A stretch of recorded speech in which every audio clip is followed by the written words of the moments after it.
For the back end here, I actually had to get taller jack stands. Pittsburgh 6-ton jack stand. First thing is safety. Jack stands just in case. And then make sure you got stuff propped underneath the front. I'm actually using my future project there. It's a bike rack. We'll get to put that on with the spare tire as well. Pretty excited about that project. Next step. New tools.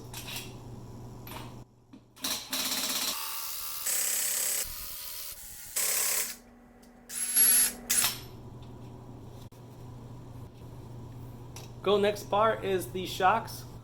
Shocks off right here. Bingo.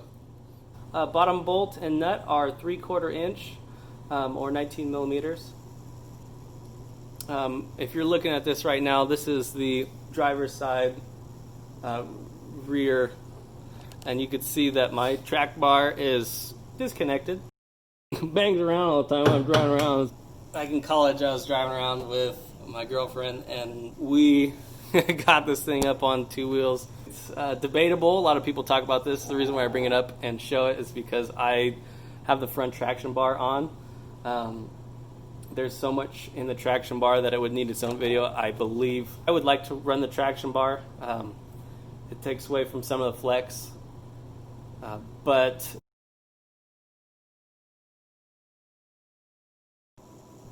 service manual calls to take the top one off first, so we are going to take the bottom off. Just kidding, we're going to take the top off first. Nut washer.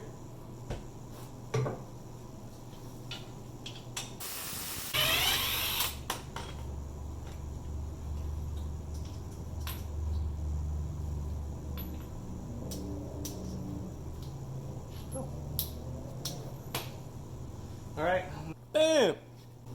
Just like that.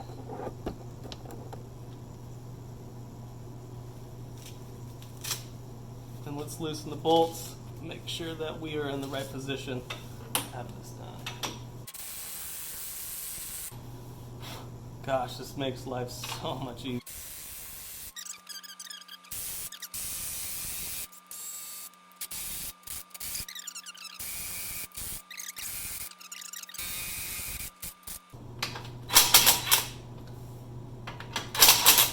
Ooh, it's moving that spring down pretty good though.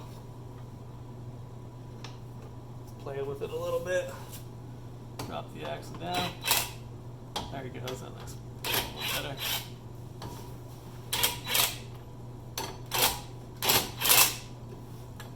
Beautiful. And won't use these bolts again. Or these nuts, but keep them just in case. Remember, this Crown Automotive set comes with greasable shackles, the whole 9 yards.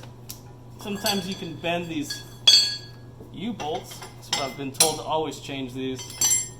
I don't know, I think you can reuse them. I mean, they look pretty good to me. Next portion, we're going to remove, per the service manual, the rear spring eye, which is 19 millimeters or 3/4 inch. If you didn't notice, this is not a stock shackle. This is just something that I got from my other lift.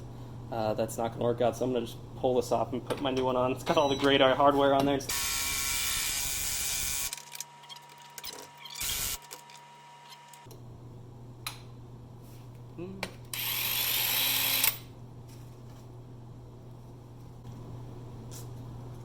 Sometimes. Come on, tool. All right. Brake. All right, new wrench. Piece of crap.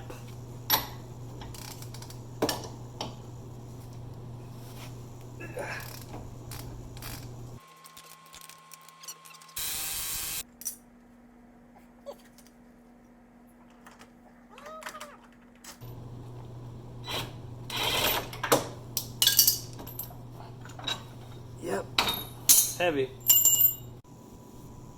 Way cool, guys. You remember the sizes for the larger bolts? That's right. We got 7/8 and 13/16.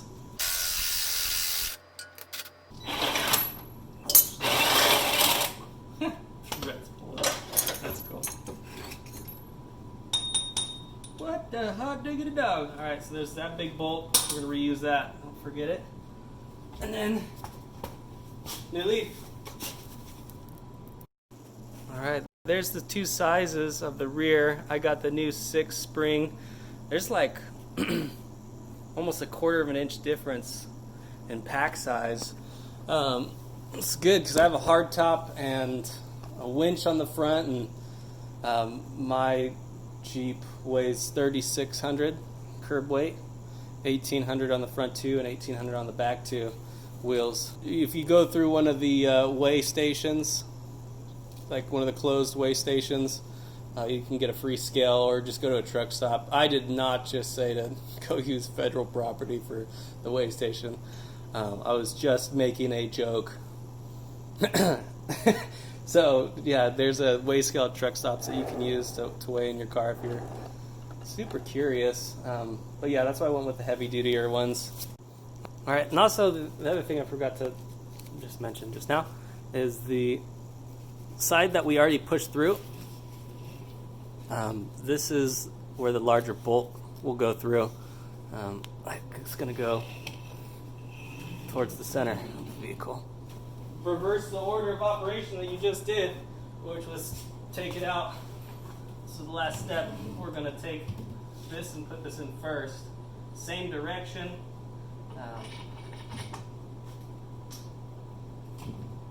The service manual does not call for any sort of lube. Oh, you know what? Do not forget to clean the inside with the scrub dust. Clean all the rust off. This as well, just like the front, lightly put the bolts in because we are going to tighten everything down once it's sitting. Pushing. Lube. Don't forget, threads facing towards the inside of the vehicle. For those of you who have original stuff on and you're trying to figure out what the heck to do here in this predicament, you probably got to this part and you're like, whoa, what's going on? Do what I did, which was drop this gas tank. For the gas tank, you're going to need some longer extensions, and just you don't have to take the bolts all the way out. You just have to drop it just a couple inches down, and then that way you can get the bolt out.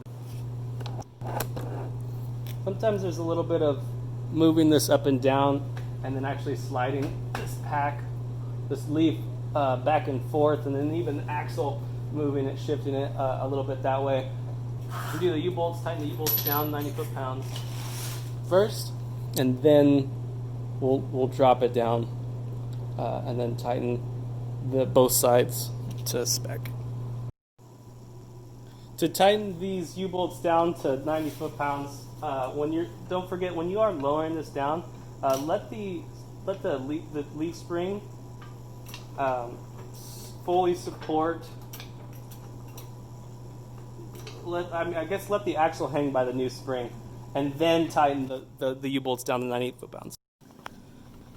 All right, guys, getting that traction bar off is actually a pain in the butt.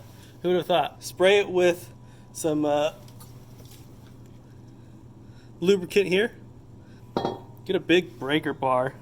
It has a T55 Torx on this side. There's no way I could do this by hand without this freaking long breaker bar, but it's doable, guys. Okay, they're starting to spin. All right, what's up, guys? The sleeve on the rear ends of these shocks here, this little tip, they don't need these. We don't need these. We're gonna take these out. Just the ones on the bottom need. There's like a permanent sleeve on mine, so make sure you check that before you install these. So I'm just gonna push them out.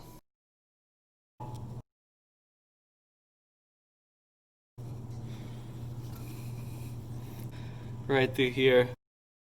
They're both 3/4 or 19 millimeter. It's nice when it's all done. So last step is I'm going to lower. Well, I'm going to take the jacks out, lower down the car so it's standing on its own. Get the tricycle wheels off this bad boy. Let it run.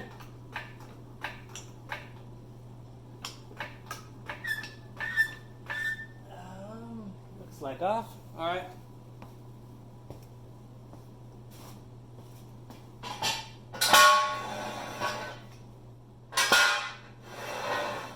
Don't drop it too hard, guys.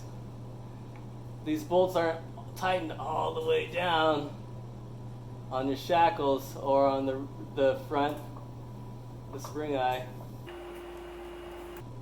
Well, didn't hit the ground, so that's good news. On to the tightening.